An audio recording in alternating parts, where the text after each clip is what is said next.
అంటే నేను ఆ మిగిలిన నలుగురికి నేను వేరయ్యాను. నేను నేను నేను దాని ఏమన్నా శత్రువు అయిపోయాను.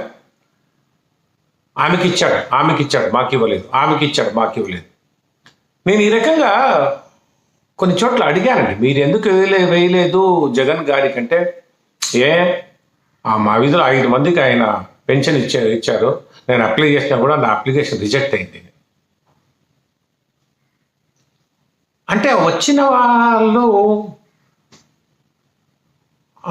వేసి ఉండవచ్చు, రాని వాళ్ళు పని కట్టుకొని మరీ జగన్ను ఓడించాలని ఓటేశారు. ఇంకా అదే రకంగా అమ్మఒడి, మంచి మంచి స్కీమ్ అండి అమ్మఒడిలో ఇప్పటికీ అది ఇంగ్లీష్ మీడియం అయింది, కానీ గవర్నమెంట్ స్కూల్స్లో స్ట్రెంగ్త్ పెరగలేదండి. ప్రైవేట్ స్కూల్లో ఉన్నంతగా గవర్నమెంట్ స్కూల్లో లేదు, కాబట్టి ఆ సంఖ్య తక్కువ.